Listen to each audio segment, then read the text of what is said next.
The views and opinions of the hosts and guests are their own and do not necessarily reflect the position of the management and staff of Guardian Network. You have to be strong in today's world. Keep your focus and what you believe in, how to achieve all your dreams. Keep moving forward, never accept less than who you are. Live your best life. Be strong and free. It's the Hit Back with Nahaja Black.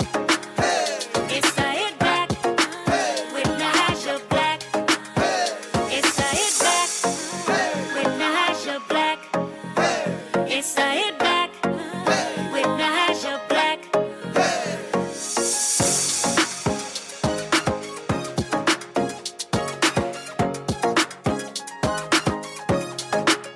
Good afternoon, Bahamas, and welcome to the Hit Back. I'm your host, Nahaja Black. It is a beautiful day here in the 242. I hope that everybody's doing well, that you are taking care of yourself, that you are living your best life. We are still in the midst of a COVID third wave, so we want to continuously remind folks, please be safe. Please stay socially distant. If you can get vaccinated, put your name on the list. Go ahead and get your shot. That still transmit the virus. There are breakthrough infections. We want you to stay masked up. Everyone, please stay socially distant. This is one of those seasons. Now we're in election season. This weekend, tons of motorcades all across the Commonwealth of the Bahamas. With those motorcades, I didn't see FNM, PLP, Coalition of Independence. I actually shout out to the Coalition of Independence. They had a motorcade, okay? And people were motorcading. All right. But I didn't see any of that. All I saw was COVID. That's it. I didn't see, oh, they coming. All I saw was COVID. That's all I saw was COVID. COVID in the bus. Did y'all see buses? Bus a ride on Bay Street. I felt like Michael Pintard should have been reciting that poem. Bus a ride on Bay Street. Because if you saw some of those buses even, right? Like how you make buses bounce like that? I saw that PLP bus bounce. I saw it bounce, right? And it was from the driver. Shout out to the Fast and Furious 10 driver who was driving that jitney, because that jitney was on a roll. I mean, it was just doing some magical things. Shout out to jitney, whatever number that was, right there on the bend or Cable Beach, when you go into Cable Beach, whatever that was. I saw you, bus driver. COVID. Anyways, so I want everybody, please be safe. It doesn't matter if you're registered. I question how many people was registered, but dray load of cars. I mean, I thought we was even in an economic recession, but y'all got gas. Y'all got gas. Y'all got gas. This is powerful. I mean, and people was counting cars. I mean, in Grand Bahama, they was talking about, man, we got a motorcade for 6 to 7 miles. Someone did a joke online and said, yeah, they had a motorcade the same amount too, and they still lose. But COVID. Oh, what a time. All right, everyone. I tell you, this has been a great weekend for my job safely home. I can do my job from home, This is powerful. I can do my job from home. And good afternoon, Gigi, all the way in North Carolina. I see y'all.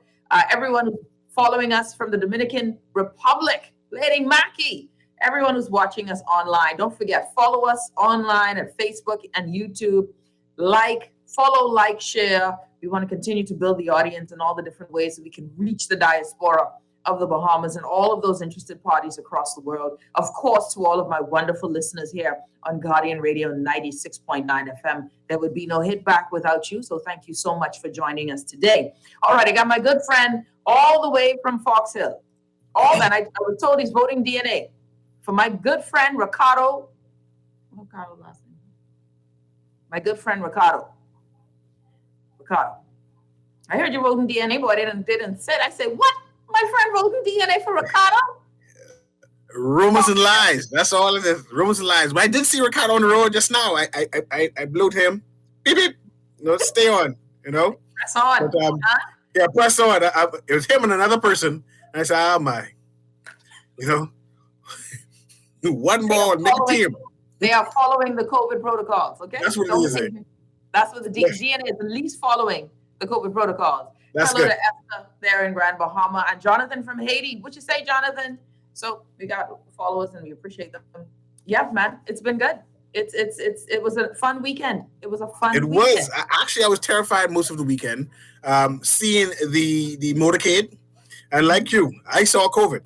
Cool. I saw the COVID, and then I started to cough, and I said, "Lord, just watching God. them, just forcing me to cough." Listen. So I expect in 2 weeks we shall see some numbers, and in 2 weeks will be election, so there'll be a number of persons who won't be able to vote. Would that be considered suppressing the vote? I don't know. Would we be disenfranchising people if they all caught COVID during motorcades and rallies and stuff? But truthfully, I know that's all in humor and jest, right? I expect a low voter turnout. I expect at least 70% of the electorate will turn out for this election. No more than that. I'll be impressed. Mind you, Bohemians love vote. Yeah. I'm saying about 70% of persons will turn out, and the others will just say, "I'm participating." Yeah. I think there will be a low voter turnout, but I know, you know what? We say that, I thought last time would be a low voter turnout, and it was like a get Christie out moment. That was like 90%. Yeah, a lot of people Christie got to go. Was you could throw. You would throw it too. And so, will it be minutes got to go motivation? But we do remember that it was a Christie fatigue. And there was also earlier a Minnis fatigue. And it's okay, Minnis was not ready. Mr. Minnis was not ready as yet. And as the campaign came along and the Prime Minister, the then opposition leader, add on persons on his ticket, he became more attractive. And then at the end, we had a surprise visitor on the rally stage. And all those persons who claimed... Who was that visitor? I mean... This election full of surprises. He may turn up again. Listen, I think that surprise visitor, man, because if I remember, that surprise visitor used to get the Darth Vader song, dun, dun, dun, dun, dun, dun, dun. Arrival. There's Arrival. Oh, that was the one. But Charlie, he came out. That surprise visitor did a surprise too. Again? Surprise. When he comes out, that means victory ahead. Who did he come out for? Ooh, child. It all depends on who he endorsed, whoever he endorsed. Respect to a piece of no repeat. Child, I think the former Prime Minister, the Commonwealth of the Bahamas, whilst the actual Prime Minister of the Commonwealth of the Bahamas, both from the same party, they were campaigning the same day, same time. This is powerful. But they wasn't on the same streets, man. They wasn't on the road together. They weren't on the road together, Cecil. No. We saw the former Prime Minister, Hubert Ingraham, who lent all of his magic to our sitting Prime Minister, right? Then endorse, you can't even make these things up, then endorse my guy, Dr. Dwayne Sands, Elizabeth Strong, right? I mean, give him like the kiss, the ring, the kissing of the ring. This is powerful. I don't even know what to say about this other than, boy, Elizabeth Strong, man. Elizabeth is strong, and one must appreciate the reasoning. And when Papa, for no other name, comes out, there's always a reason. It always means that the nation is in crisis and that he needs to intervene and help save the nation. The very idea that the former Prime Minister came out and went to Elizabeth means that this is so important to the nation that he felt it compelled that he endorsed Dwayne Sands because it's a matter of survivability of the Bahamas. So I believe that's what it is. It is urgent that the entire Bahamas go behind and support Dwayne Sands. That's how urgent it is, and I believe that's why the former Prime Minister came out. It's a matter of need and necessity for the salvation of the Bahamas. And that's it. When he comes out, did I spread it too thick just now? I just checked. That was really thick, but I like it, because that's my guy. Okay, good. Yes, spread it on heavy, like deep sauce. So yes. I mean, listen, I would say this, that when you saw that, there was no need for any announcement. The former Prime Minister Hubert Ingraham need not have said anything in terms of endorsement. No, his boots were on the ground. And yes, he came out, not in Andes where the Prime Minister was, right? Not there. But he came out in Elizabeth Estates to let's go through the history of Dr. Dwayne Sands. It's a little bit of go ahead. Just do that. I'll yield and let you go ahead. Just a little bit of history. If if we do recall, Dr. Dwayne Sands, memory serves, stood with Loretta Butler Turner. When Yes. no other of the seven, when none of the seven had the testicular fortitude to stand with her on that stage, Dr. Dwayne He went Sands, up on the stage. He did. He did. He stood up on that stage, and he showed to be a man that stands on certain principles. If he said, I was with you at the seven, I'll be with Yes. you when you stand alone, and the rest were cowards and disappeared. Okay, just He for takes record. the tough questions. He takes the tough questions. Yes. And then he comes in, he becomes the minister of health. He did a superb job until he didn't do a superb job. And then he Yes. was forced to resign, right? But during this pandemic, he's been the only one who's been answering questions sensibly, unafraid to present any information before us. Mind you, people will Again, still the hold tough a grudge. questions. People will still hold a grudge for some of his decision making. One or two in particular, one of the reasons why he left. But for the record, there were folks who should have also resigned along with him, who were also a part of that decision making with the swabs. But we digress. You know, only who the prime minister wants to resign is actually resign.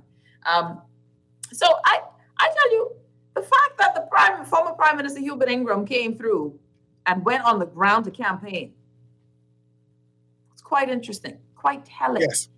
And Yes. to say that Dwayne Sands must win his seat and he would be a great leader, I thought that was controversial, even to say that. And the key word there, must win his seat. Must win his seat. Must. And he was speaking to the nation in general, and he was speaking to the people of Elizabeth, which includes part of Seabreeze, part of Yamacraw, and part of Elizabeth Estates proper.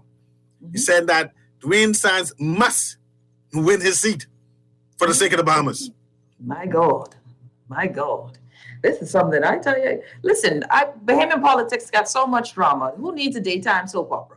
I mean, watching all of the rallies, the voice notes, this was fun. This was a fun weekend, but I still saw COVID.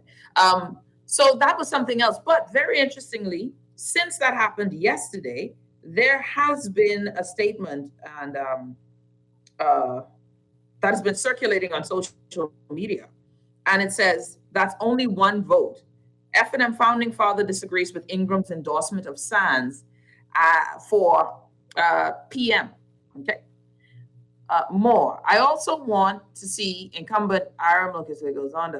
Free National Movement founding father Maurice Moore yesterday expressed his support for Prime Minister Dr. Hubert Minnis, suggesting that he has done more for the Bahamas than any other prime minister. Oh, this is powerful. I feel like that's so Trumpian, though. Isn't that like what people for Trump would say? Like he's the greatest prime minister in the history, or the greatest president in the history of presidents. Leave Moore alone, please. Thanks. Go ahead with your reading. I'm just saying, it sounds very Trumpian, right? Like the greatest Bahamas, done more for the Bahamas than any other prime minister. Moore's comments came after former Prime Minister Hubert Ingram endorsed Elizabeth incumbent Dr. Dwayne Sands in his run for the seat at a constituency event on Saturday, and expressed his hopes to see Sands as prime minister one day. Elizabeth incumbent MP Dr. Dwayne Sands left with former blah, blah, blah. At a block party event in the constituency in early September, on Saturday, Ingram said he was motivated to publicly support Sands' campaign, in quotes, because he's a good man and I think he deserves to be elected. In an interview with Eyewitness News, Moore said he does not agree with Ingram's public support of Sands as prime minister, which he labeled as a personal feeling. I support Stop. You can't just read over that and let that slide or by that without analyzing what does Moore mean by that. It's a personal feeling. But he expressed as a voter his personal feeling. Yeah. And Maurice Moore saying that the former prime minister should not have a personal feeling. Let go of feelings. No, we don't do feelings. We do, even though he says that the present prime minister, has done more. That's not a feeling. That's a fact. I guess. As a fact. Oh, okay. I guess that's a fact, because we can't talk about personal feelings. So it has to be a fact that Prime Minister Minnis has done more for the Bahamas than any other prime minister. So no feelings, just facts. Just facts. Moore goes on and says, I support the present leader of our country. He is the chosen leader of our party, and it doesn't make any sense, as far as I'm concerned, assenting anything that could be misunderstood, he said. Our leader of the F&M is Dr. Minnis, and all of the support that ought to be given at this time ought to be given to our leader. Pause. I don't disagree with him. I don't disagree with him. No. But wouldn't that be a personal feeling again? See, you're confusing me, man. Either it's gonna be a personal feeling you can't endorse nobody, or it's a mix-up. That's what old age is costing me. Old age has cost these things that you get confused. But I guess since the former prime minister gave a feeling when he said he endorses, and that Dwayne Sands when he did the magic touch, and he did the magic touch on Dwayne Sands and endorsed him. This is a big endorsement now. That when this happened for Sands, it was a feeling, and therefore he opened up the feelings gate. Now everyone can have a feeling, and Moore is now having feelings. And so he's feeling that the former prime minister should not have done this. I think Moore is catching feelings. That's what Moore is doing. Grand Bahama people different from Nassau people, They catch feelings easy. They're different from us. And clearly, Moore don't understand Nassau people, and he need to keep his Grand Bahama comments in Grand Bahama. So he says, we need a man of knowledge. He said the country needs a leader like Menace at this time, particularly since the virus has overtaken the world. Powerful. Okay. Powerful. We need a man of knowledge and ability in the medical field, and his recommendation and his decisions on what the country must take under. Man, I can't even read that. No, I go with that. See, I'm comfortable with Maurice Moore saying right now, and I have no problem with that. It's a part where he basically scolded the former prime minister I'm uneasy with.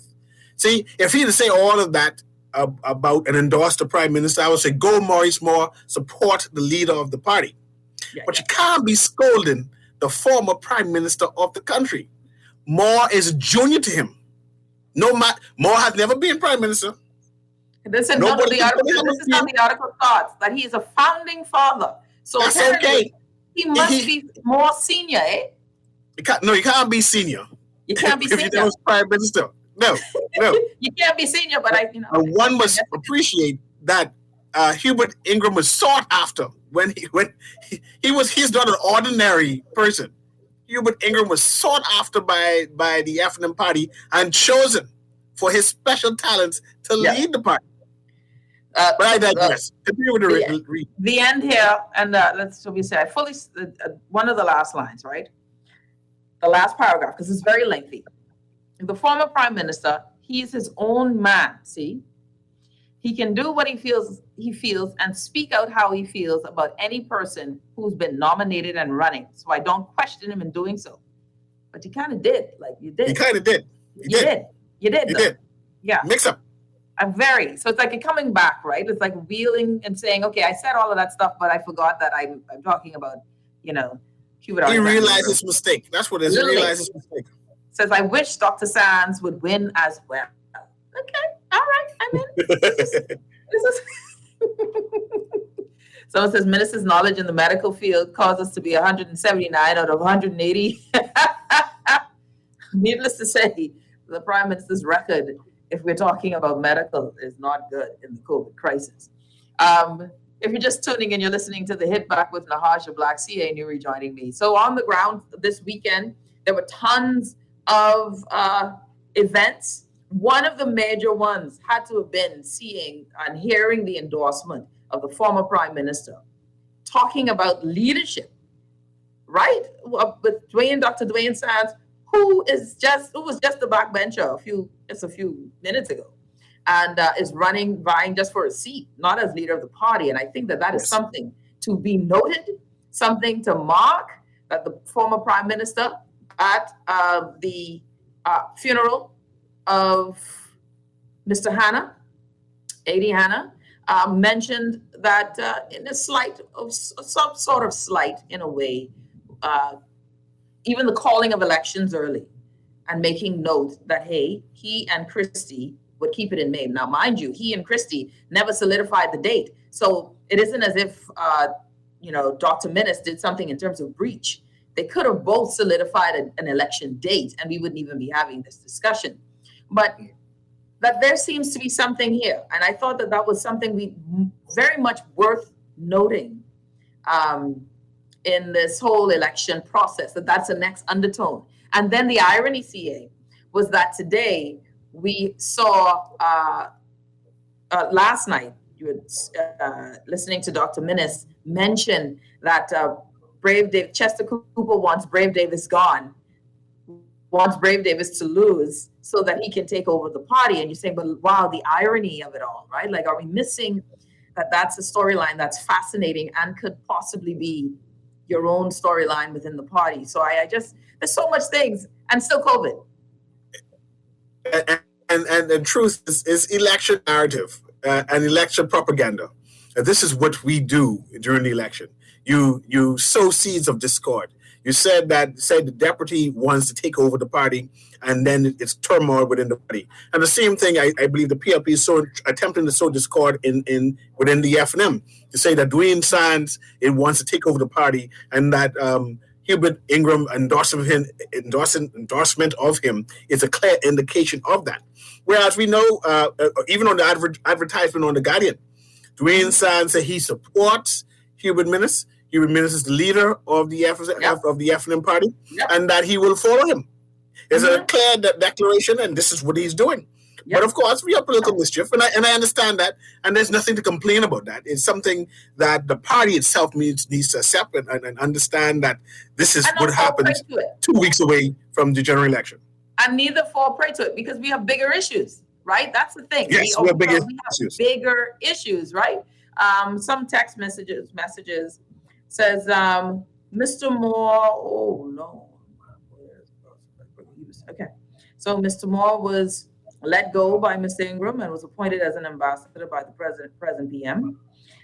Just as a note, someone says, Nahaja, Hubert Ingram gave us Minnis and our Bahamas is worse off. Ingram started our downfall. As a matter of fact, we will not listen to him again. Coalition of Independents.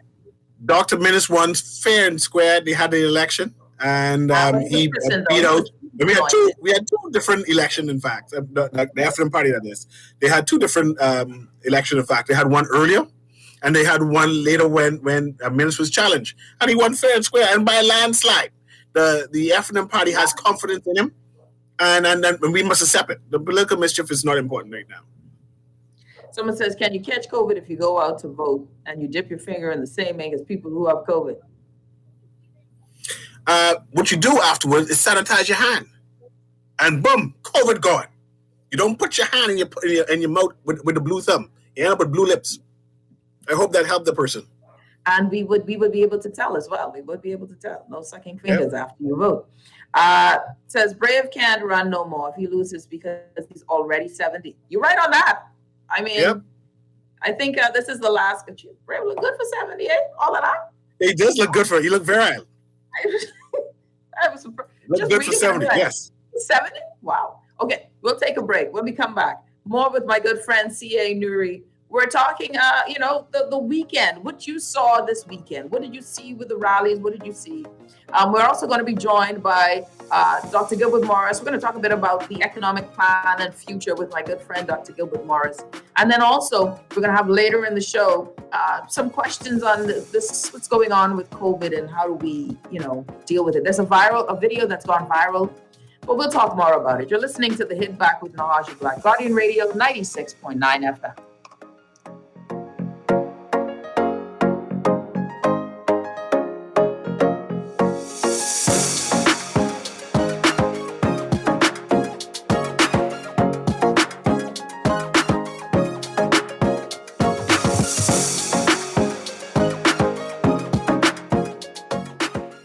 Hospitals are collapsing. Doctors say our healthcare system is past the breaking point. Nurses disrespected.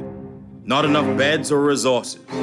Now, this government failed to disclose who's really benefiting from millions in COVID contracts, hiding who profits from travel visas, from food assistance, from COVID testing fees. So while healthcare collapsed, who got rich? The FNM can't fix the crisis. They are the crisis. This has been a paid political announcement by the PLP. Sugar, sugar, let's get sugary. Softer, smoother, and amazing skin. Oh, sugar, sugar, we're the sugar ladies. Giving you skin soft as a baby's. Goodbye, hair, we'll take good care of you. Come visit us at Bahar Treat Spa on East Bay Street. Contact us at 323-6711 or visit us online and www.baharetreat.com. Looking for a roomy SUV that's affordable? Take a look at the new Chevrolet Traverse. It seats up to 8 and is ranked best in class for cargo space. Its spacious interior design offers the latest features to keep you and your family entertained. What's more, you'll get up to a 5-year, 100,000-kilometer factory warranty along with Chevrolet's superior engineering and safety record. So, test drive the new Chevrolet Traverse today at Nassau Motor Company on Shirley Street, where standards are higher. This is Guardian Radio 96.9 FM, Nassau, Bahamas. It's the hit back with Nahaja Black. It's the hit back with Nahaja Black. It's the hit back with Nahaja Black. It's the hit back with Nahaja Black.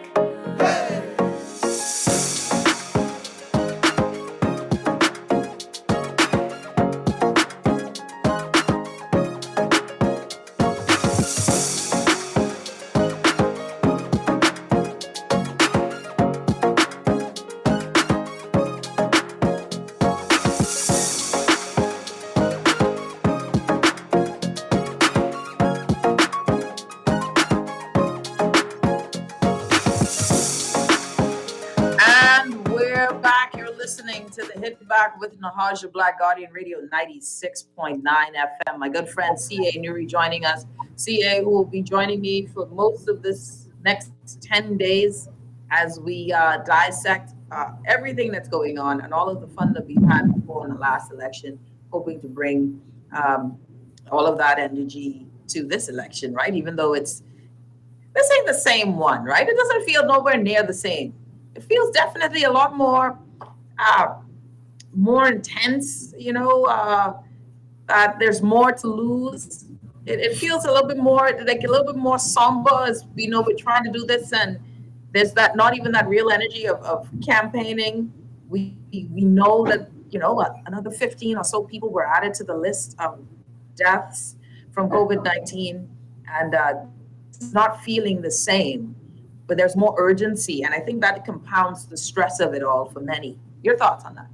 There is definitely a sense of urgency, and because there's a clear divergence of governance between what the PLP said they're going to do and what the FNM is doing at this present time, and the Bahamian people need to consider that and come out to vote and support their political party. Whether it is you want to continue with Dr. Minnis and the team and what they are putting forward in their terms of the new Bahamas, or you want to go in a new direction altogether with Philip Brave Davis and their team. And we need to... Like you totally ignored all the third parties. All the third parties are ignoring. All. For the third party, what they need to consider now is who amongst them will get their $400 back. Who will get 5% of their votes. That is what they're competing for right now. You say, well, I got my $400 back. Other than that, they're not inside this narrative at all.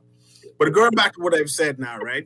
I think them and the PLP needs to hamper down and explain their vision and state point blank, this is what we plan to do moving forward.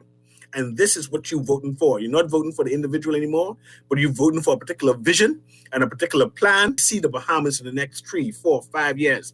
And it's both the PLP and the FNM need to do that. And I'm not necessarily thinking that is what is happening. I see that the PLP has a plan. I'm not sure that their candidates are versing their plan. I'm not sure if they're explaining what this plan is and where they see the Bahamas. I see the FNM has put a snapshot of where the country stands, and they want to continue with what they have been doing right now. And I need to actually understand that. I need this is where ORG comes in and help the Bahamian public come to a decision on what is best for them and what they should be looking for. Yeah. Okay. First, I got to say, I believe that there are so many options that are out there for me.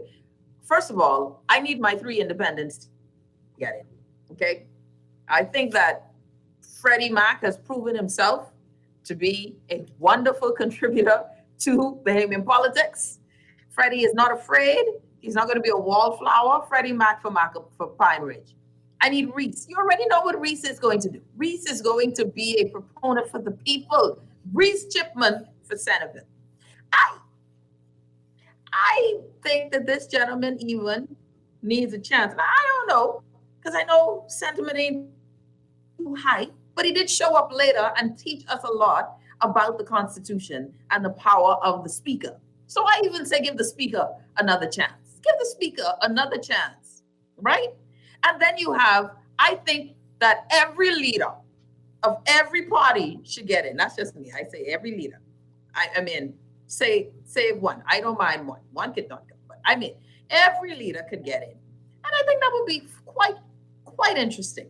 Yes, CA is a Mac hater. He's a Mac hater. You can imagine. Now, mind you, it might be a little fiery, and we might not get much done. But if Lincoln was in the House of Assembly, at least we sure know that they're gonna be alive after.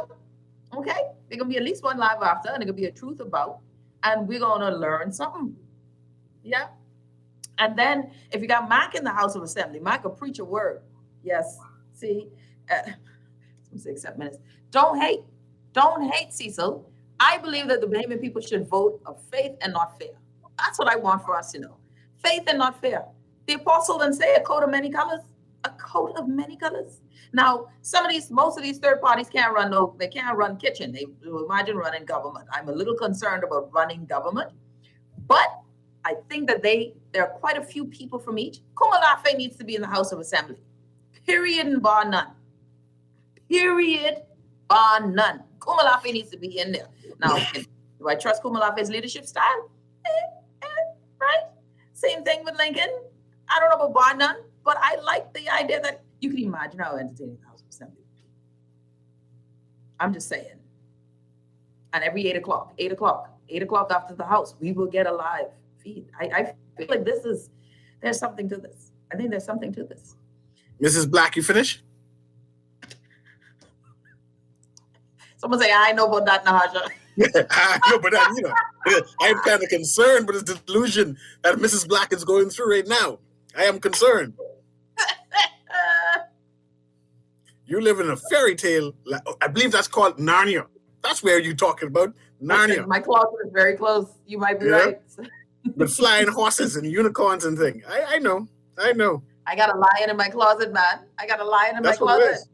Yeah, someone said, you were no one on that one, but I mean, hey. Yeah, it's gone too far. Every 8 o'clock, we get a live link. And the truth about any minute now, you can start talking about how it's possible to have the largest slide and have rivers in the Bahamas. Any minute now, you can start talking about that. I know. And I'm waiting on my 100,000. Don't be hating. It's coming. Don't watch nothing. Everybody get $100,000. I know. Someone said, Stephanie says, I'm with CA Nahaja. I still love you though. Man, y'all don't feel that? Y'all don't feel a wave of third parties just coming in? No, you by yourself. We need to establish local government to accommodate persons like Mrs. Kumalafe and Lincoln Bain and Ellie McIntosh. Put all of them into local government. Go ahead. Penny. Come on, Cassius Stewart. Leave Cassius. Leave. When I wear purple, it over. No. Cassius is my first vote. And in fact, Macapine reminds me of when they put the Warriors in Group B. You need to go in Group B now. Go to local government and hash and fight around that. Develop that. We do need local government though, because there's a lot of people who should be vying for local government and not vying for the House of Assembly. What I would ask, I've been asking, and I don't think I have been asking, but I would ask third parties this: who is your Minister of Finance? I need to know who's the Minister of Finance. I need to know who's the Minister of Foreign Affairs. Like, who's their shadow? Because these things, you can't pick up one day and say, why are you trying to complicate things? They don't need none of that. They just need to get enough votes. See, but no, my thing is, you try to run a country. You don't pick up after you can't even, listen. We have technocrats who can advise. You need to run a country. We need to run. And mind you, even though I don't believe that any third party will gain a seat in this election, appreciate independent democracy now. I'm not saying that they should not run. I appreciate the $400. I appreciate the conversation and what they bring into the national narrative. So I applaud them for that, and I encourage them to continue. But this particular election, it's too important to vote independent. It's too important to vote third party, and now the issues that they bring to the fore, right? Mhm. I appreciate that in terms of deepening democracy, and I don't blind them for it. Mhm. I definitely believe if we had local governance, though, we'd be sifting and getting the best out of us that will funnel up to the top. But this waking up mad in Monrana country is a whole other kettle of fish. But it doesn't, and that doesn't. But the truth of the matter is, though, we've been doing this for decades. We've been doing it for decades. All of a sudden, we get people who was just, they got the coat suit on and they probably went. How do you think we get these prime ministers who just all of a sudden funnel up, right? And we end up with folks who are doing jobs that they have no idea what they're doing. We don't use the Senate to put experts in Parliament because we're so busy about making sure the folks get paid. So you got to be minister of something that you're not qualified for. The minister of work should be someone who understands logistics, who understands project management. That should be not a lawyer. Say again? And not a lawyer. No, it should be someone who understands project management. How do we make sure that logistically, with all of this money, with the vastness of this portfolio, that we actually get jobs done? What we need for the Minister of Health is actually not just because you're a doctor makes you eligible, but that you understand the logistics of getting work done. How do we make sure that we are growing and making sure that a hospital system, a healthcare system, has basic coding and billing, that we can actually get revenue? And why is it not happening, Cecil? I definitely believe healthcare is being left to squander so that the private interests of those who have can benefit from the poor, this poor makeup of what we call a healthcare system. There are some who will always benefit. And I think that is intentional, because healthcare technically cannot be free. But there are many who have insurance like myself, who, if you had another option apart from Doctors Hospital and that it was quality, would gladly give our insurance money to a PMH that was viable. Bahamians go to PMH as the private ward. So But I know that I can speak to the fact that the private ward at PMH is just as good as Doctors Hospital. And I see that persons with money have actually considered it. And especially if you're having a baby, there are programs and machinery at the Princess Margaret Hospital that Doctors Hospital does not have. And they would have to come over and ship you over, then carry you back. So I know that we're capable of doing it. But one of the issues with PMH is Bahamians refuse to pay. They bad pay. They want to get service for free. And you said, okay, we'll provide the service for you and for free for now, but you have a bill. And those people don't ever come back and pay. And they expect the hospital to run off credit. And credit don't pay bills. Yeah, well, listen, I think you change that. It's simple. Really begin to construct and change. The position of we're not going to do anything, you got to set your mandate. The healthcare system, I think every Bahamian knows that this isn't working. As a Bahamian woman, go and deliver at PMH. Go and have your baby at PMH on the public ward. As a Bahamian woman, and feel the difference. Come on, man. Because the public ward. That's the ward with 12 people on it. More than 12, my dear friend. No, you can't be having Bahamian woman doing that. You got to pay for that private room. And my thing is, if we were to create a system where you actually can collect, if you don't have billing and coding, we don't even know how money is wasted. So how can we fix it when there are no reports? If there are no reports, how do I know that even what we're putting in is productive? And if we're having run over debt, why is it running over? Where is the wastage? None of this happens within our government entities. But then the Bahamian people are asked to continue to foot the bill for inefficiency. And that is a mark where they say it's us. It's on us. We need to, y'all don't want to pay. Nah, but give us something to pay for. I don't want to spend my money on garbage. If I can spend money to get better service, why would I spend it with you? And it is one of those things. You create something that we can own up to, and we will pay for it. Bahamians have no problem paying. We spend hundreds of millions of dollars going abroad to Cleveland Clinic, going to the Cancer Cancer Treatment Centers of America. By the way, if they're still a sponsor, love that place. We're going to take a break. When we come back, you're listening to The Hit Back with Nahaja Black, Guardian Radio 96.9 FM.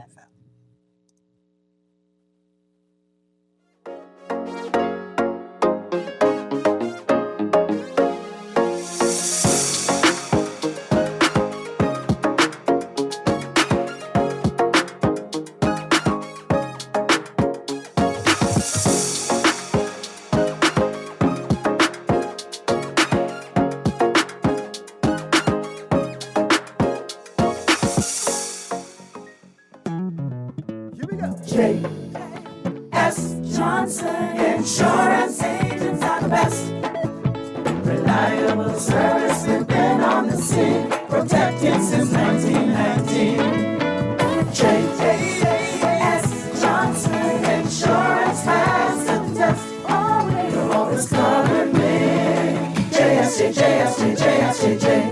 Johnson Insurance, peace of mind. When I had got prostate cancer, my family didn't know if I was going to live. At Cancer Treatment Centers of America, within days, I got an appointment. They presented me with treatment options, and we set up a robotic prostatectomy. When my scans came back, there are no signs of cancer. They don't see you as a number, they see you as a part of the family. I'm going on with my life. It's a real gift. Call us at Cancer Treatment Centers of America. Hello, Bahamas. My name is Dr. Dwayne Sands. I was born and raised in Centerville, in the heart of the valley, Nassau, Bahamas. I'm a proud Bahamian. I've been fortunate to represent the great people of Elizabeth for the last 5 years. It has always been my dream to serve my country, and I have been involved in the political process on the front line since 2009. I am very, very proud of the support of my family, who have been with me from the beginning and who are still with me to this day. In particular, my wife, Larica, and all of my children. And actually, there's quite a few of them. I'm actually a cardiovascular surgeon. What that means is I take on the sickest people with the biggest problems every day. And so for me, the political process to deal with the challenges facing our country is pretty much par for the course. It's what I do every day. I am happy to be a part of the great team of the Free National Movement under the leadership of Dr. Hubert Minnis. We are indeed Elizabeth Strong. This has been a paid political announcement by the FNM candidate for Elizabeth. This is Guardian Radio 96.9 FM, Nassau, Bahamas. It's the Hit Back with Nahaja Black. It's the Hit Back with Nahaja Black. It's the Hit Back with Nahaja Black. It's the Hit Back with Nahaja Black. We're back. You're listening to the Hit Back with Nahaja Black, Guardian Radio 96.9 FM. My good friend CA and Yuri joining me. CA, we got some text messages here. Don't forget you can follow us. Watch us live on Facebook and on YouTube every day when we're on live. Follow, share. You can find us on Facebook at just type in the Hit Back with Nahaja Black and on Guardian Radio. And on YouTube, you can type in Nahaja Black and you'll find us there as well. And of course, every day, thank you guys so much for following 4 to 6 p.m. here on Guardian Radio 96.9 FM. So we got some text messages, CA. Someone asked, how old is Mr. Moore, Maurice Moore? Because I can't see someone as sharp as he is making such a ridiculous statement about Dr. Minnis, who's only served one term doing more for the Bahamas than any other PM. Yeah, I thought that was definitely a form of hyperbole, but he may actually believe so. And from others, they actually might think that, hey, with all of the SBDC stuff and by the way, the SBDC is still one of my favorite things that this administration has done, really providing more resources to help small businesses grow. I actually do appreciate that. And they did it better than when Ingram tried to do it. Because when Ingram tried to do it, it was really just poorly managed, no structure, and folks were just getting money and not starting businesses, just taking money. I think it was called a fast something. Mrs. Black, I think your guest is wrong on the third party. I think they will surprise a lot of us. I think so too. By the way, don't sleep. Oh man, I'm supposed to have my guests on was donated $1 million by the Kingdom Government Movement. Yes, $1 that church. million. That church.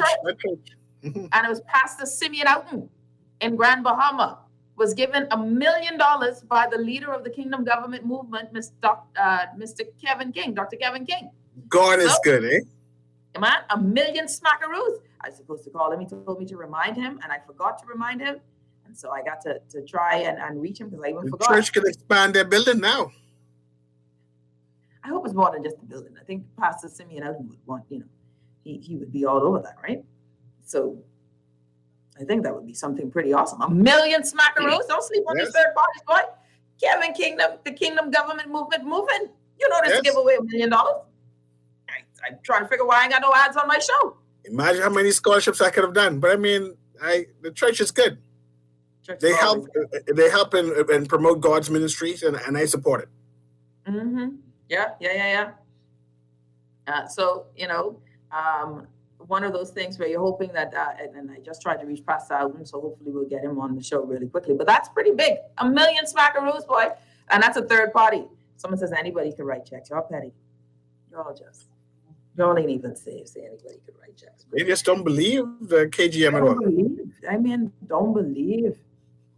I believe Doctor give him the check.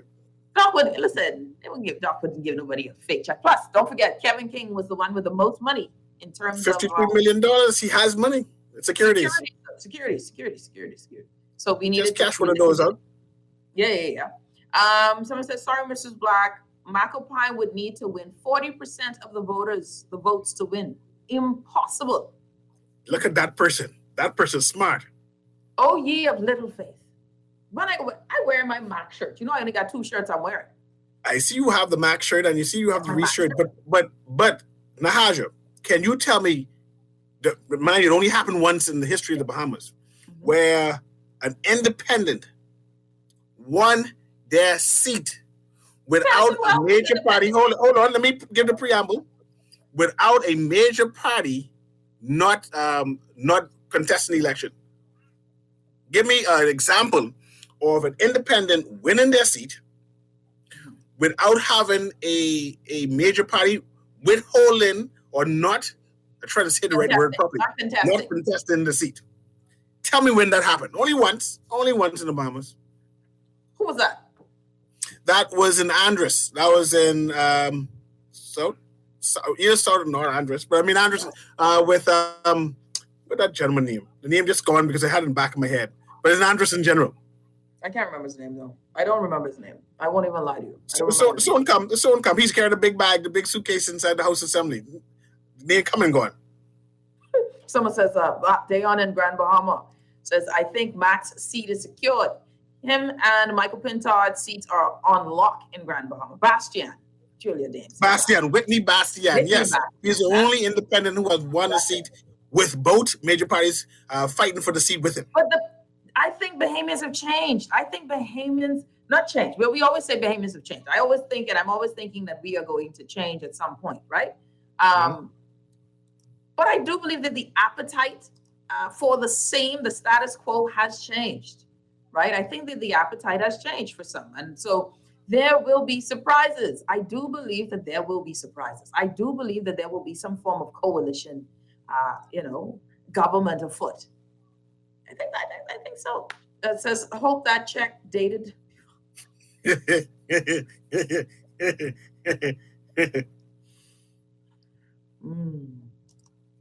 Needless to say. So we got a call on the line. Let's get this caller real quick. Caller, you're on the hit back. Welcome. Hi, caller, you're on the air. I just wanted to help Mr. Nuri, Whitney Bastian. That's it. Thank you. Okay. Whitney Bastian, you're the best. Yeah. So, that was the gentleman, Whitney Bastian. Whitney Bastian did it, right? Someone says once in the history of the Bahamas. And I think history can be changed. I don't think we're fixed. I believe that the Bahamian people, especially considering we were a young, independent nation. Independent nation. We are growing and understanding our democracy.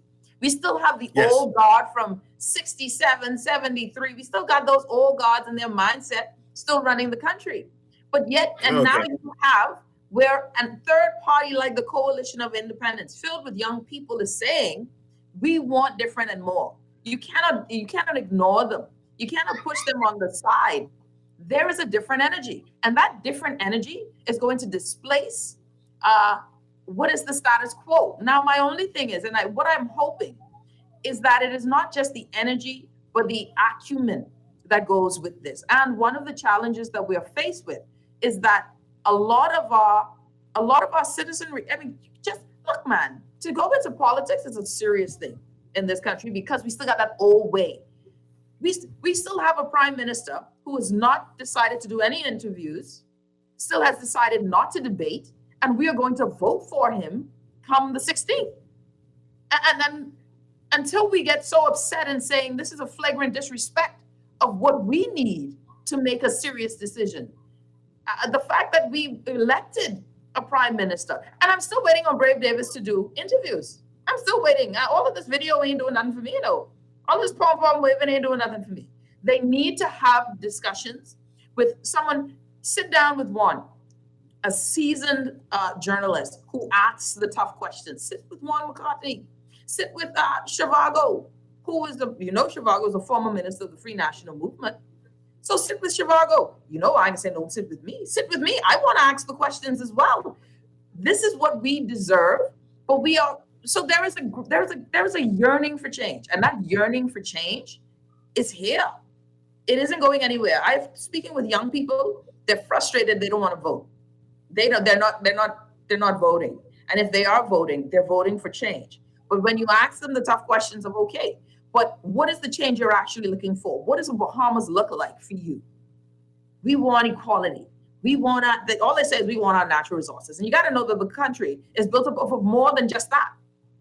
There's more than just that. So when you get the money, you're going to forget education because you got to change the status quo. You have to change the status quo. So there's a lot that is going on. But I think that we are ready and growing more and more every election for change. And each party better adjust, just like in the States, the Republicans and the Democrats, they got to adjust or else you get left behind.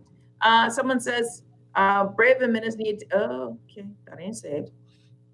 The third parties have come correct and will be here for a long haul. A lot of the candidates seem ill-equipped. You're right on that. That's my issue. A lot of the candidates, Lord, we have all kind of counting episodes in the house. You're listening to the Hit Back with Nahaja Black. When we come back, my friend CA and you will still be here because I'm still waiting on my guest. So we'll see. Yeah, just stay right there. We'll be back right after this.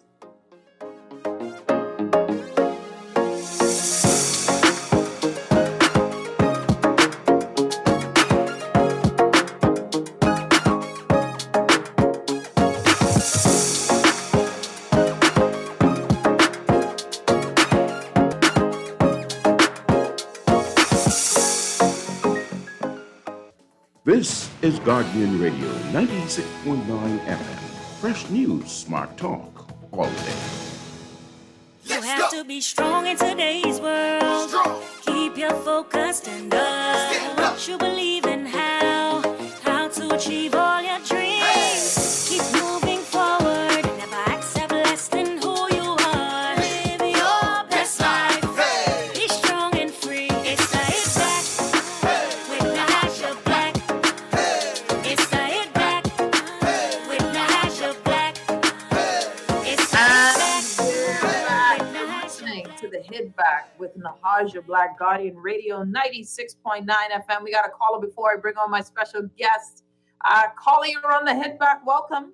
Hello, Nahaja. Is that me? This is you. How are you? Okay, yeah. I just wanted to know that you was from me. But hey, good afternoon, Nahaja. Good afternoon, Mr. Nuri. You're doing a fantastic job. I want to speak to Mr. Nuri and yourself just a little bit on the historical aspect of independent candidates. Okay, hold on. With that, I want that conversation, but I have to switch gears, and CA left already. Oh. So what I want you to do, can you, April, can you get his number, please, and name? I like that. I like that topic, so let's have that discussion for sure. I'll let my producer get your number, and we'll chat offline, and perhaps we'll do a brief segment of it sometime later this week. Is that good with you? Okay, fine. I'm welcome to that. Perfect. Thank you so fine. much. Okay. All right.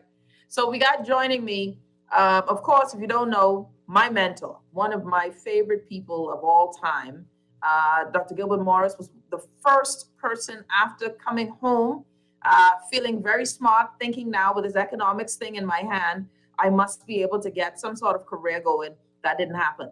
But Doc came through and said, you know what? And I was willing to work for Doc for free. First time I ever heard about him was on a radio show years ago. And my fiance, now husband, said to me, why don't you message him and see if you could get a gig? I sent him an email, and I sent this email and I said to him, I said, my name is X, Y, and Z, and I just want to learn. You could tell I was too broke to even know I was dumb. And I said, I just want to learn, and I will work with you for free. And he called me in. He said, and you go to Pastor Miles's church? He'll never allow that. And he paid me real money. The first real money I ever had in my life. That $400 was the best money in the world. I mean, I was rich. I've got my good friend, Dr. Gilbert Morris. Doc, how are you? I'm excellent. How are you? I'm good. You got a lot of feedback going on in that room. What you got? You got a fan roaring in the distance. Just a second. Yeah, there's a fan over here. There's a lot of things going on.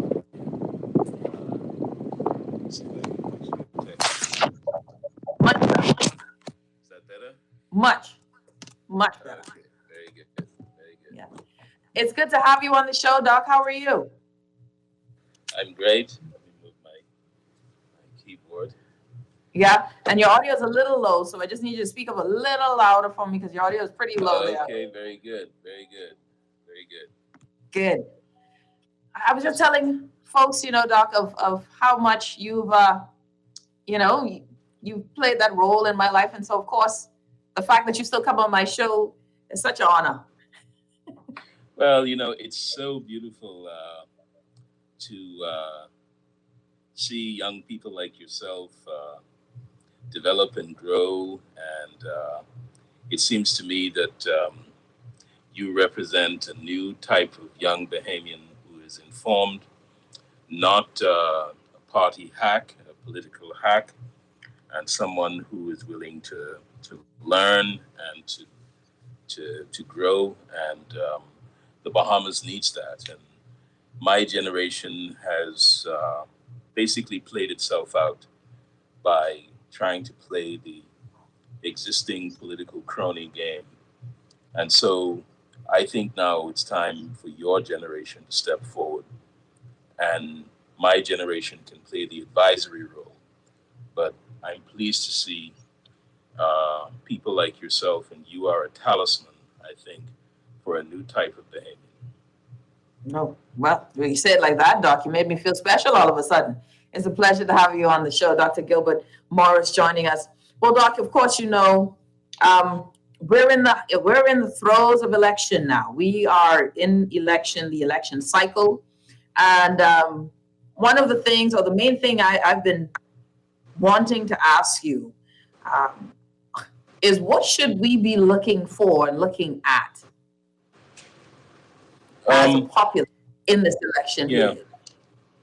The number one thing is a comprehensive program to manage the pandemic. Because nothing that we do will work unless we solve that problem. Now, on your show in January and again in March of 2020, I quoted a report which I had written, which said, COVID is forever. COVID is forever. There's no such thing as post-COVID. The second thing I said was that we had to proceed strategically as if the United States ceased to exist. Right? And number three, our role in managing COVID and strategizing about a new economic model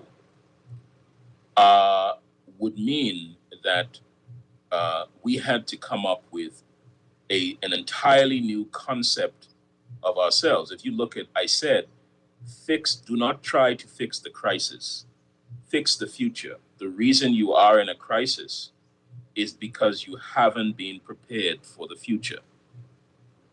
If you look at Cayman Islands, if you look at Bhutan, if you look at Singapore, if you look at Togo, all of these countries have not merely addressed the issues of the pandemic, but they have repositioned themselves for a new type of future. And there's only one way in March of 2020, after I said COVID is forever, there's no post-COVID, there will be no tourists for at least 2 years. Most of the government officials that I know, many of them said publicly, no, you're wrong, this will be over by June. Yep. They opened the country in June. They caused the first major outbreak in the Bahamas. Not the people of the Bahamas. Public officials opened that June, and you remember Grand Bahama, and then to Nassau, then Eleuthera, Exuma, even poor little Cat Island. Yes. I'm not saying this to blame them, but they must stop saying that nobody knew, nobody understood. It's complete nonsense. And that is why I keep saying, no, I said this at the time, and there was a response, and the response was, this will blow over by June. Mm-hmm. Then they said, oh no, September. There were public officials coming on your show. Yes. Saying, from the Ministry of Finance, saying, oh, our, cruise ship bookings are up, hotel bookings are up. And in later shows of yours, I said, but that's a nonsense point. It's a nonsense point. They can be up all you want to. If when you open, you end up with an outbreak, then you cannot address the economy, because here's the point. If we got everything perfectly, let's imagine that the Bahamas was ranked with Bhutan, with Singapore, right? We got everything perfectly. Let's imagine that, right? Even if we did that, and the United States is in the turmoil that it's in, we would still be, right, in the economic figure 4. Yep. To quote Championship Wrestling from Florida when I was a boy, right? We'd still be in the figure 4. So if we got everything perfectly, and at that time I said, look, if Joe Biden wins, stop thinking that will be panacea. Joe Biden is facing about 40% political resistance, which means he's going to face 40% pandemic procedure resistance, which means there'll be 40% vaccine resistance. And you see right now that the Republicans are using every means to frustrate and undermine not just his political agenda, but the pandemic management agenda. What does that mean for the Bahamas? It means that even if we were perfect, let's say everybody in the Bahamas were vaccinated, if that's your thing, right? Let's say everybody practiced social distancing properly. Let's say we moved all the people with comorbidities into a hotel, a dormant hotel, and had them protected and so on. Let's say we took the funds that we borrowed and we reinvested it into strategic industries and to develop a technological platform to be able to test Bahamians. And so we got all that right. If the United States is in the doldrums, we are still in crisis. That's the reality. Yes. Because we have a dependent economy and the US is our major tourist source country. If you look at what's happening to global logistics, anything that requires shipping, prices have doubled, tripled, quintupled. That's going to continue on what is called a supply side shock. All right? People have attributed it to inflation. That's completely wrong. Those of you who are economic students, this is not inflation. This has nothing to do with the money supply or the availability of money. It has nothing to do with demand, increased demand because of a larger supply of money. It has to do with the inability to get supply into the marketplaces. Okay? So if you're an island that imports 98% of what you consume, do you see the point? Yes. Absolutely. So when we understand that, then you ask yourself, if you're a political leader, if you're an intelligent citizen trying to figure out, you say, in the promises which are being made to me, which set of promises to get us to the right benchmark in terms of COVID management, so we're not jumping from curfew to lockdowns, demanding that we're going to run a vaccine program, but we don't have enough vaccines for even 50% of the population. All right?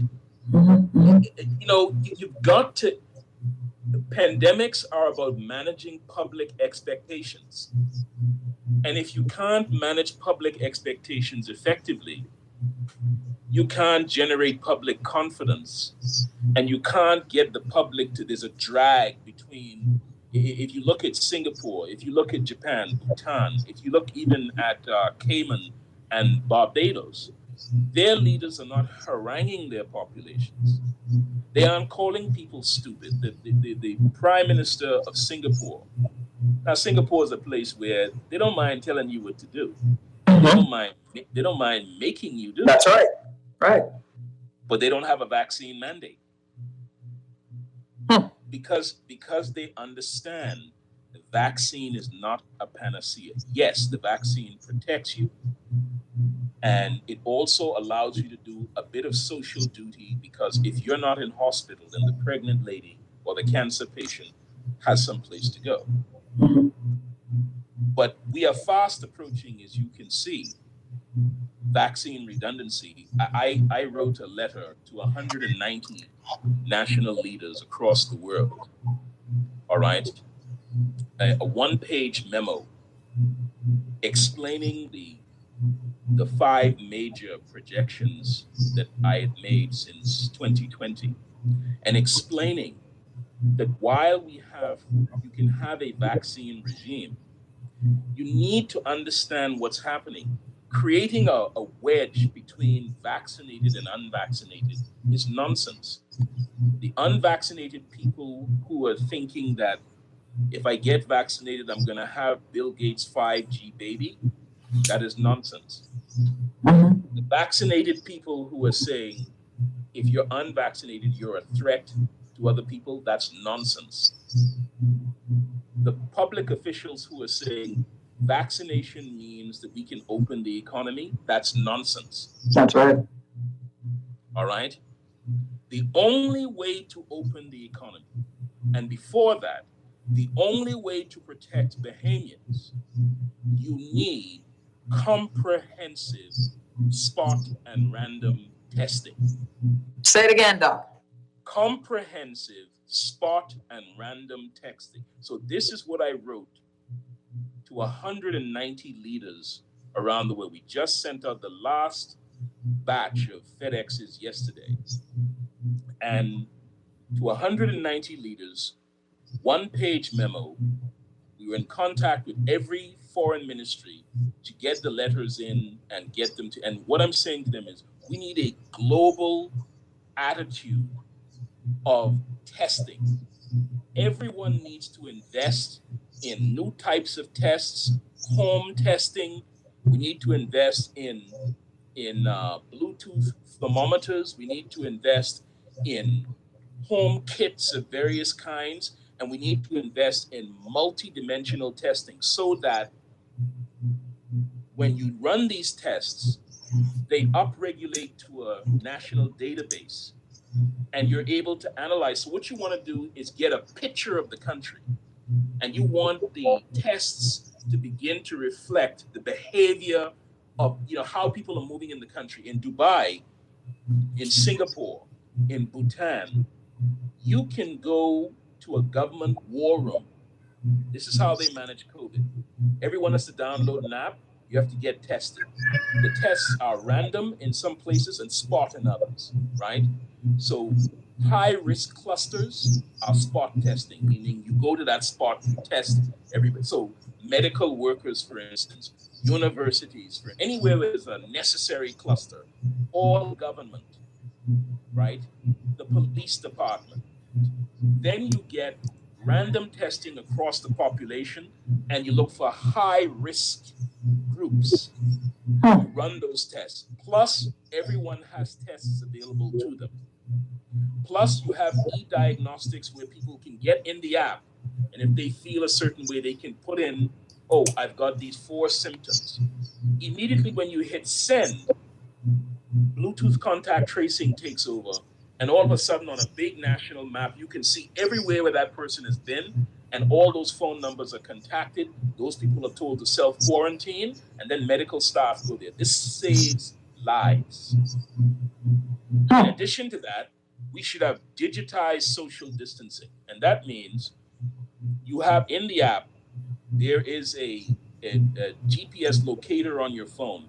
When you get within 6 feet of any other phone, it recognizes and pings, right? So John Bridgewater will tell me if I'm making complete sense here. He and Roy Solomon and Gilbert Kissar and the rest of them. But what you want in this situation is, imagine a situation where you know, we all think we're social distancing, but we're really standing right under each other's noses, right? Right. So imagine if our phones went off and we said, uh-oh, you know, we've got to distance ourselves properly. I have recommended, like, for instance, the funeral of the great Arthur Hanna, the Honorable Arthur A.D. Hanna. It was my recommendation to people who listened to me. Look, let's make this a demonstration to the world that we know how to social distance. So let us have a national funeral, but let's have a properly socially distant, COVID compliant, according to our rules and our intelligence, because we're a tourist destination.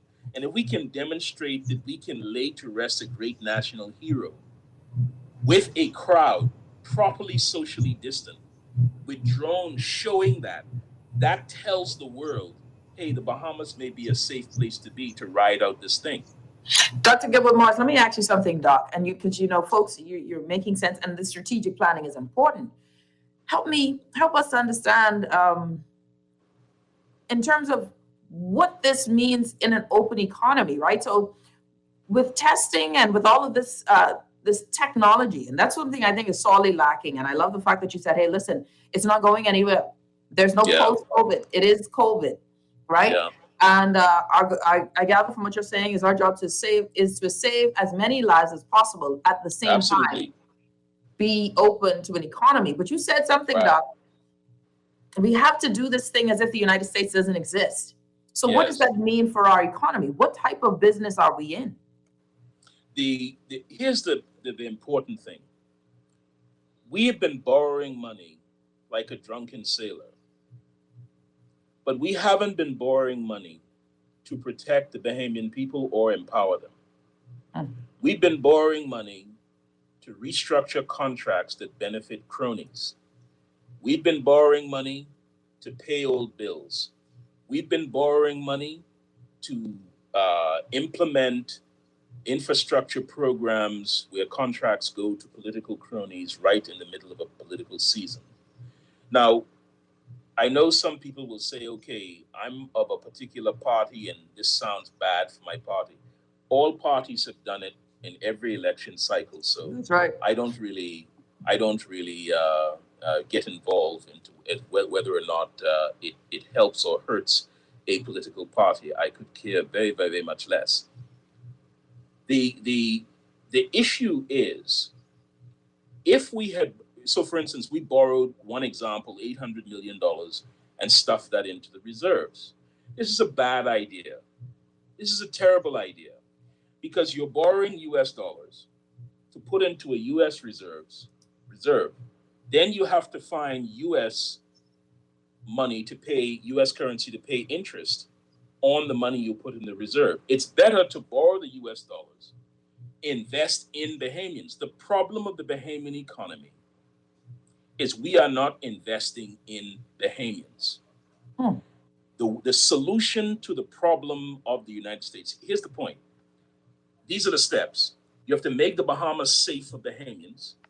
When you make the Bahamas safe for Bahamians and you take ordinary events like a national funeral and you demonstrate and you use your schools and you use other gatherings and you demonstrate our ability to run COVID compliant events, you're actually signaling to the international world, it's safe to come here. Winter is about to come again. Winter is coming again, and Delta and Mu are on the rise. So if you're a billionaire sitting in Connecticut, or you're a wealthy person who owns 10 petrol stations somewhere in Arizona, you're looking around and saying, I'm willing to spend $150,000 to go somewhere to ride out the winter. Countries like ours have to demonstrate that we have the capacity to accommodate those people and keep them safe. And we demonstrate that by keeping ourselves safe, right? So even if the US is in the doldrums,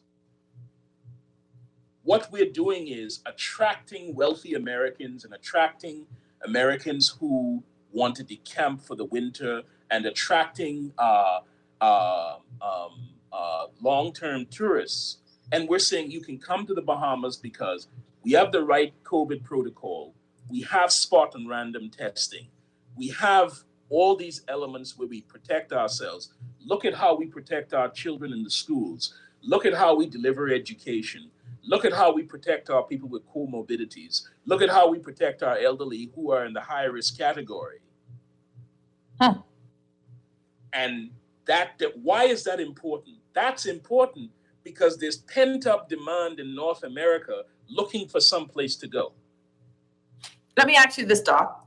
Professor Gilbert March joining us here on the show.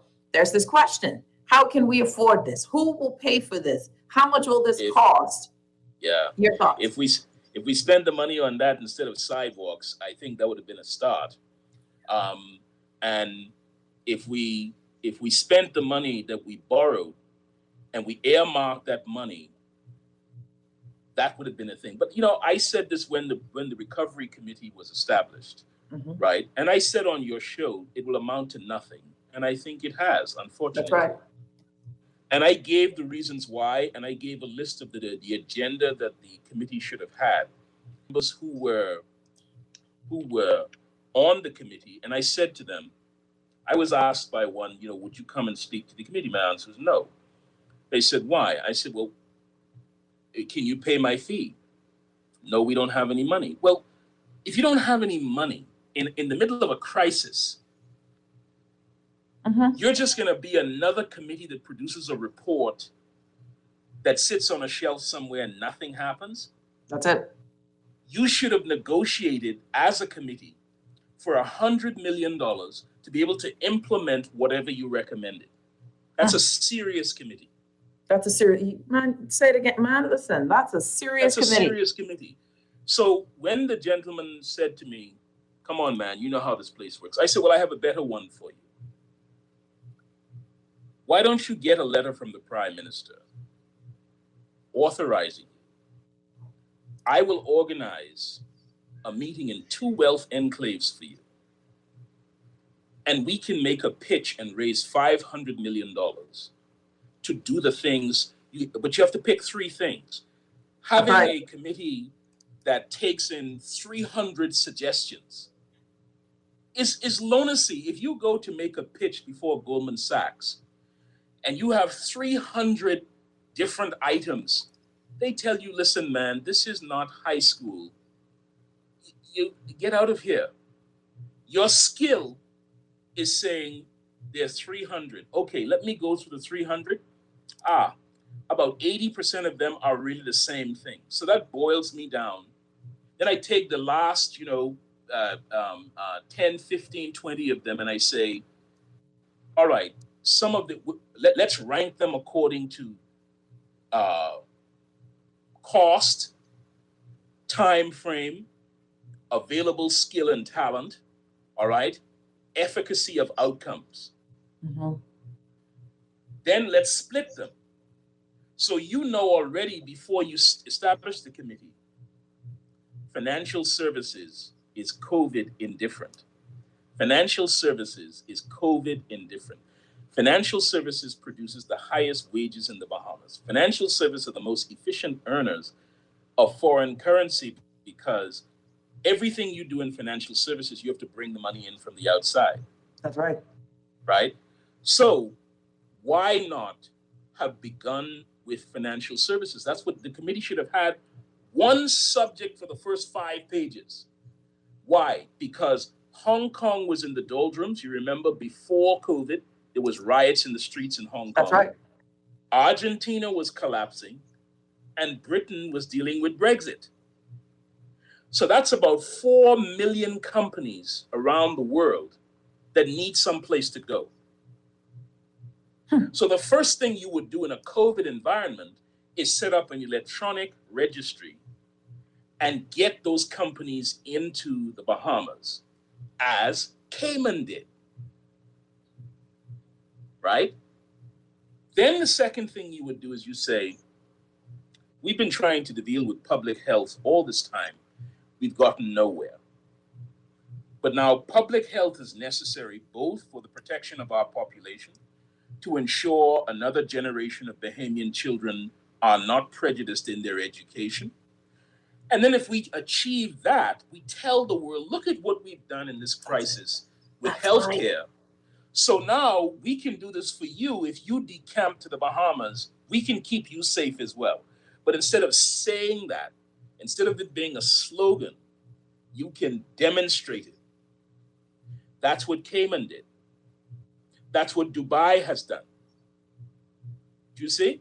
No one, this is what I love about your generation.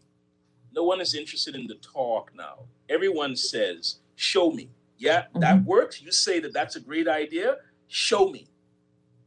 Run the numbers. I can understand them. Run the numbers for me. Show me. So every one of these initiatives, you can show. And I was suggesting that these people look at the example. So people began saying to me, oh, well, these are just your opinions and your ideas. And my point was, no, they're not. You really have to learn the difference between someone merely expressing a point of view and someone expressing facts from data. The issues that I'm laying out to you and the process that I'm laying out to you isn't my opinion. Why? Because I have been carrying out a ranking of the 7 best performing countries generally speaking, for decades. But within COVID, the 7 best performing countries. So the things which I've recommended, they are the best initiatives of those 7 countries matched against what the worst 15 countries failed to do. And what's beautiful is these countries are spread out all over the world. So you've got Rwanda in Africa, you've got Senegal, you've got Togo, you've got Vietnam, which is a newly upcoming country. You've got Estonia, which is a new country. You've got Bangladesh, which has come out of the doldrums and that kind of thing. Then you've got Singapore, which is a high flyer and been consistently a high flyer. You've got New Zealand, which is a proper upper middle class country and so on. So the distribution is wide, which means the issue there is leadership, because those countries have different resources, different cultures, different histories, and so on. So the difference that made those countries successful is leadership. Hold that. Oh my God. Doc, boy, I tell you, if I had an amen corner, this is exceptional. And you gave it to me right where I need it, because I need a part 2. And I need you to tell me you can give me a part 2 tomorrow, please, where we do this for the majority of the show. Because you're, and I'm so glad, because people think I'm crazy, Doc. People think I'm making noise for no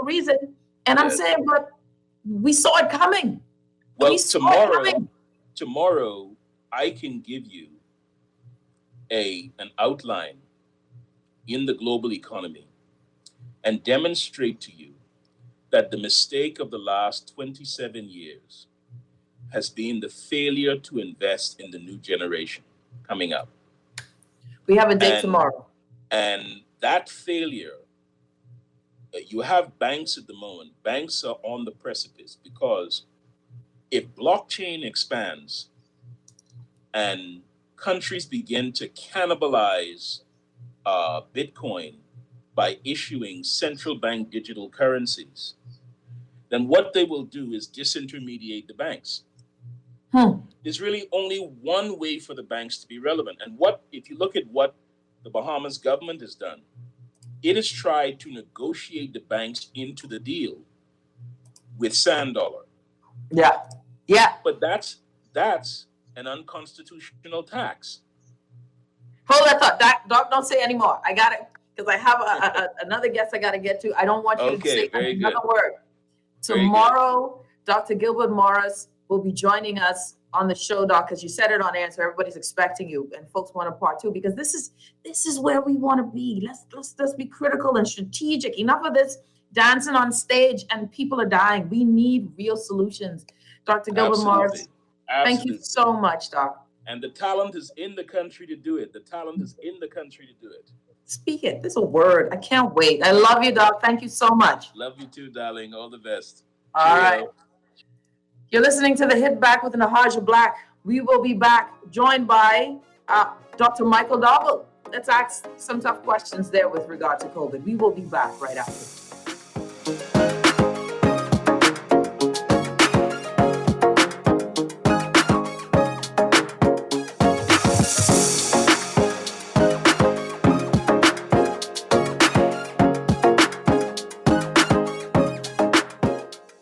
When I got prostate cancer, my family didn't know if I was going to live. At Cancer Treatment Centers of America, within days, I got an appointment. They presented me with treatment options, and we set up a robotic prostatectomy. When my scans came back, there are no signs of cancer. They don't see you as a number, they see you as a part of the family. I'm going on with my life. That's a real gift. Call us at Cancer Treatment Centers of America. Hello, Bahamas. My name is Dr. Dwayne Sands. I was born and raised in Centerville, in the heart of the valley, Nassau, Bahamas. I'm a proud Bahamian. I've been fortunate to represent the great people of Elizabeth for the last 5 years. It has always been my dream to serve my country, and I have been involved in the political process on the front line since 2009. I am very, very proud of the support of my family, who have been with me from the beginning and who are still with me to this day. In particular, my wife, Larica, and all of my children. And actually, there's quite a few of them. I'm actually a cardiovascular surgeon. What that means is I take on the sickest people with the biggest problems every day. And so for me, the political process to deal with the challenges facing our country is pretty much par for the course. It's what I do every day. I am happy to be a part of the great team of the Free National Movement under the leadership of Dr. Hubert Minnis. We are indeed Elizabeth Strong. This has been a paid political announcement by the F&M candidate for Elizabeth. The Water and Sewage Corporation advises the public and its customers that the corporation will commence improvement works on Bamboo Boulevard, South Beach East, beginning Friday, September 3rd, 2021, from 9 a.m. to 3 p.m. daily for a period of 8 weeks. During this time, there may be some interruption in water supply and traffic flow around the work area. The corporation apologizes for any inconvenience caused. This is Guardian Radio 96.9 FM, Nassau, Bahamas. It's the Hit Back with Nahaja Black. It's the Hit Back with Nahaja Black. It's the Hit Back with Nahaja Black, Guardian Radio 96.9 FM. Joining me now is the one and only Dr. Michael Dobble of the Progressive Liberal Party, and Shadow Minister of Health, if they are so fortunate to become the government. Dr. Dobble, how are you? I'm good, Nahaja, and all is well, and good afternoon and good evening, I should say. It's after 7, no? Man, you're really living good the best life. Yeah. Well, it's good to have you on, Dr. Darwell. I know you got to snap a little bit of what Dr. Morris was sharing, Gilbert Morris was sharing with regards to strategizing COVID. Today, we are sitting in a space where we have tents that are, sitting at the hospital that really, after a rainy day, doctors are working outside in a rainy day. We have staffing issues, and we're behemoths are not seeing our way out of this pandemic. There is the Delta variant, there is the Mu variant, Lambda. What is the Progressive Liberal Party's? We've heard of the 10 points. The strategic plan, if you were so, blessed to get in the House, that will get us to a COVID livable world. We lost there. I can't hear her. Can you hear me? Yeah. We're having a break in, I'm at a different location. Right. And apparently there's a break. I'm sorry about that. I didn't hear the last part of the question, unfortunately. How do we get to, what was the Progressive Liberal Party's plan? We know that there's a 10-point plan, but strategically, effectively getting us out of this situation. Well, thanks a lot, Nahaja. And also, coming here, because, I was at another event. Coming here, I was listening to Professor Gilbert Morris, and I was very impressed because he is articulating very much what is happening in our plan. He spoke about testing.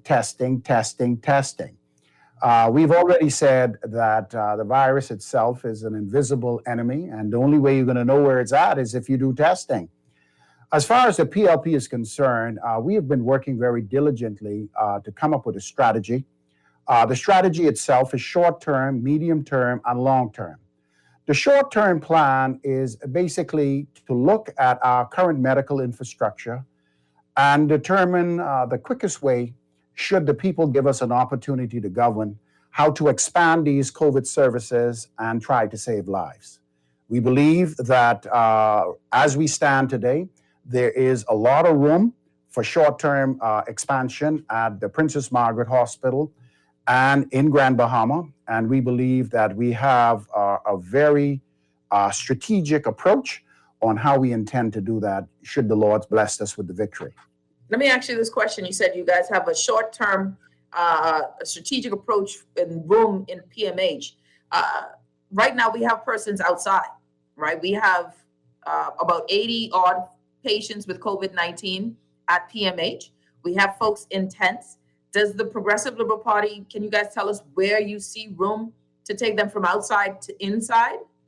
Yes. Well, we did an assessment at the current PMH, and we believe that some of the areas where there's administrative duties being carried out, I believe that we have identified some potential areas where we can actually move those individuals and to create space for the COVID patients. One of the things that is of concern to us is manpower resources. And when you have COVID centers all over the place, it creates a clutter as far as manpower resources is concerned. We believe that if we find a central location where we can expand the services, we can bring those healthcare professionals together. And when we bring them together, we can roster them more effectively rather than pushing them to the element of burnout, and bring them to a point whereby COVID patients could be categorized in a confined area rather than being dispersed at different locations and different locations at the hospitals itself. So you're saying as an addition, you're going to add on something, or this is existing space that No, this is the short-term approach. We have looked at where we are at the Princess Margaret Hospital. We believe that we see room where we can do clinical evaluations. We can actually house patients who are COVID positive. We can expand our services and allow the hospital to function, as well as to provide the necessary COVID services. Like and we believe that there is existing space at the Princess Margaret Hospital to do it. Wow, How much square footage have you found? How much square footage are you We have, when we look at the critical care block and we looked at the area where the surgical theater is, there is an administrative section there, which is very important at the hospital, but it's very easy to remove that administrative section and utilize that effectively to really address COVID patients. It's raining outside.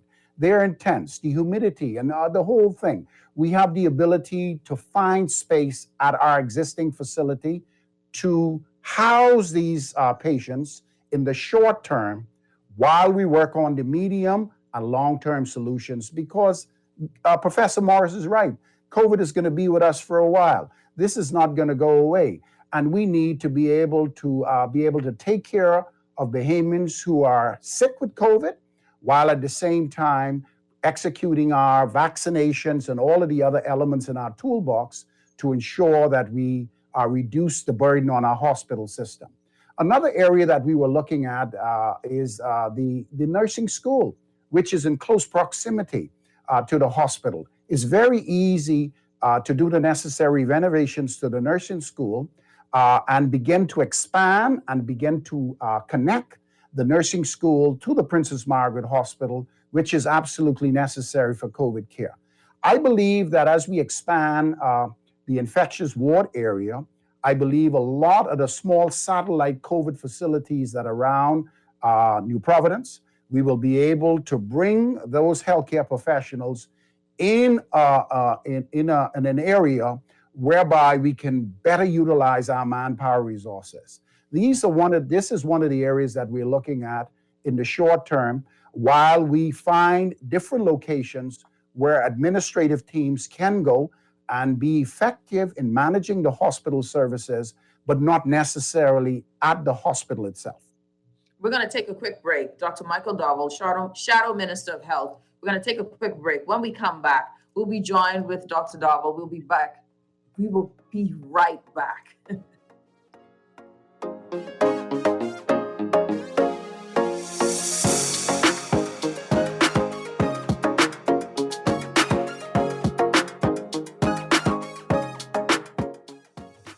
Hospitals are collapsing. Doctors say our healthcare system is past the breaking point. Nurses disrespected. Not enough beds or resources. Now, this government failed to disclose who's really benefiting from millions in COVID contracts, hiding who profits from travel visas, from food assistance, from COVID testing fees. So while healthcare collapsed, who got rich? The F&M can't fix the crisis. They are the crisis. This has been a paid political announcement by the PLP. Sugar, sugar, let's get sugary. Softer, smoother, and amazing skin. Oh, sugar, sugar, we're the sugar ladies. Giving you skin soft as a baby's. Goodbye, hair, we'll take good care of you.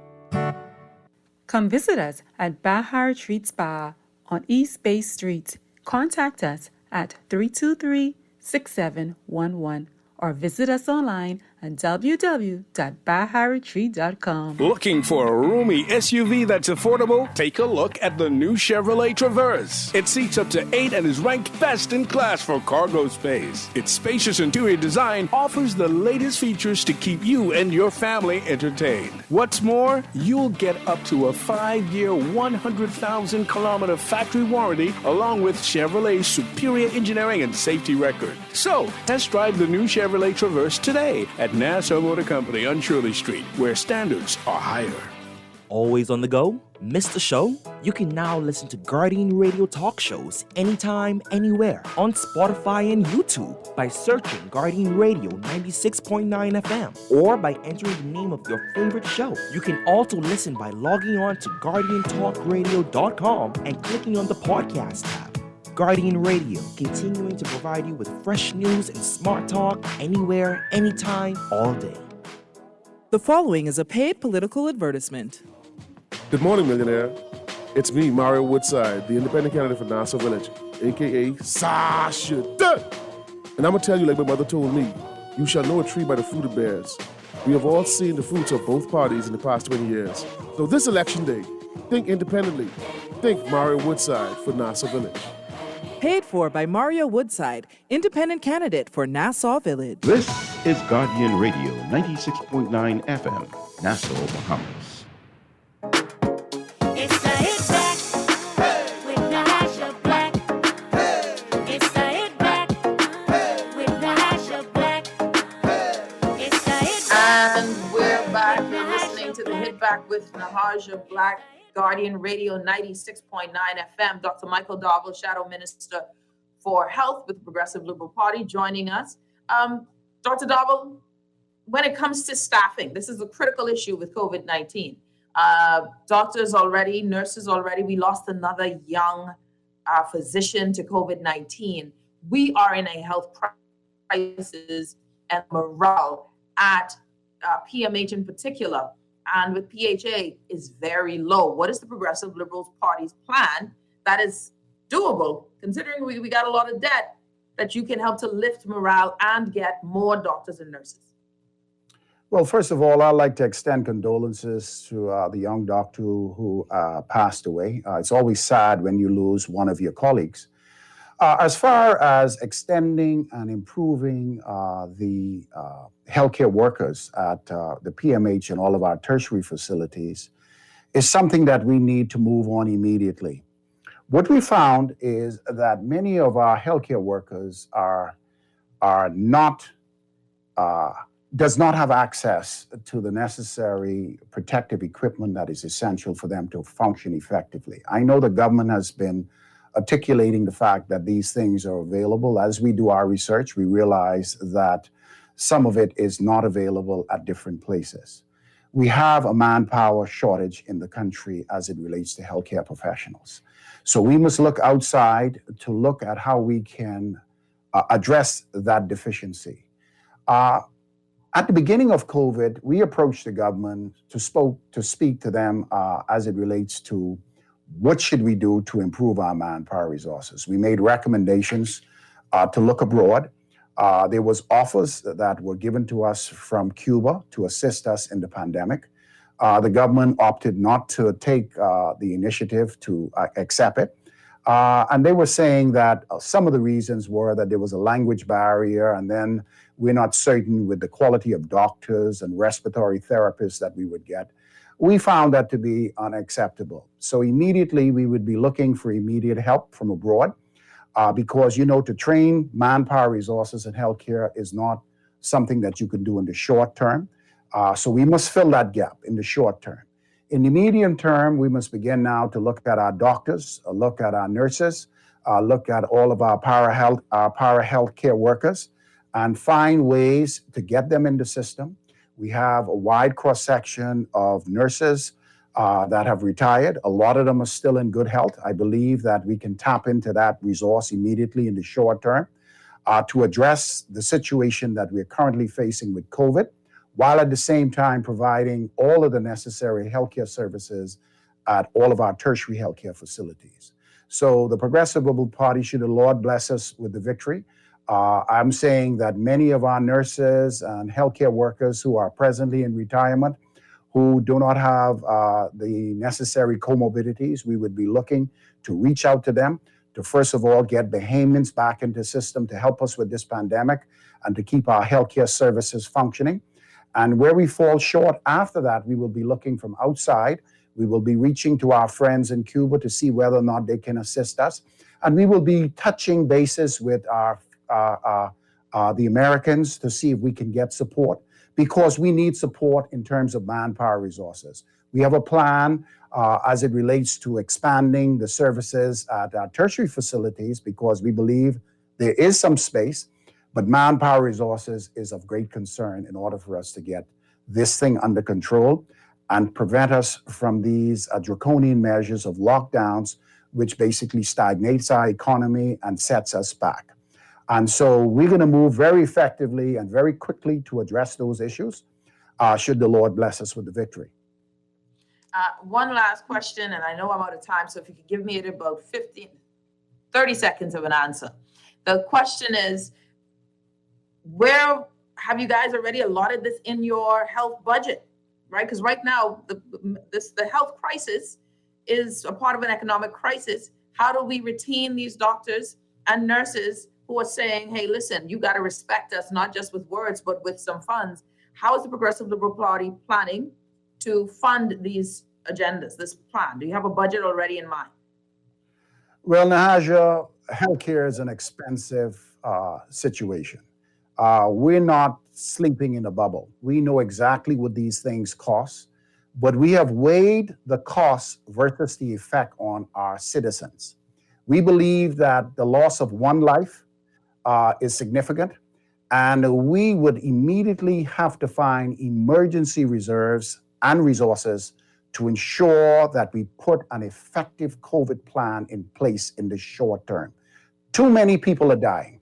And in order for us to rise to the occasion, our first priority is the health and safety of the Bahamian people. We believe that is money well invested, and we will find the emergency resources in order to do it. We will find the emergency resources to bring on additional healthcare workers. We will find the emergency resources to expand the infrastructure. We will find the emergency resources to ensure that our schools and our people are protected. That's our number one priority. And after that, then we will move forward. We got to go, but Dr. Michael Dovell, thank you so much for the time. We appreciate you, and all the best to you and yours. You're listening to The Hit Back with Nahaja Black. Everyone have a great day. We're out.